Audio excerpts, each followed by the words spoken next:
কীটনাশকের দাম এবং 2 নম্বর কীটনাশক হওয়ায় প্রচুর পরিমাণে ডোজ পাওয়ার বেশি দিতে হচ্ছে। প্রতি সপ্তাহে 2 থেকে 3 দিন স্প্রে করতে হচ্ছে।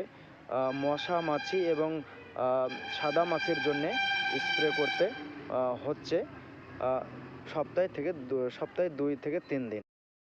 প্রিয় ভিউয়ার্স, আজকে আমি জলঙ্গি সাবরামপুর এলাকাতে একটি সিমের জমিতে এসেছি।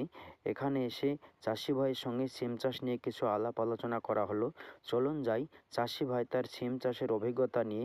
ওষুধটাকে 2 নম্বর মনে হচ্ছে? হ্যাঁ, 2 নম্বরে তো। আপনাদের এই সপ্তাহে কদিন স্প্রে করতে হয়? সপ্তাহে ডেলি করি, কেউ একদিন বাদ দিয়ে করে, আমরা একদিন বাদ দিয়ে করি। আচ্ছা, স্প্রে করাটার কারণ কি? সাদা মাছি না, আমাদের পোকা। সাদা মাছিতে অত্যাচার এতে নাই। এই সিমে সাদা মাছির অত্যাচার হয় না, বাগুনে হয়। আর সিমে সাধারণত কোন পোকাটা বেশি হয়? পোকা মাদ্রা পোকা, যাকে লেদা পোকা বলা হয়।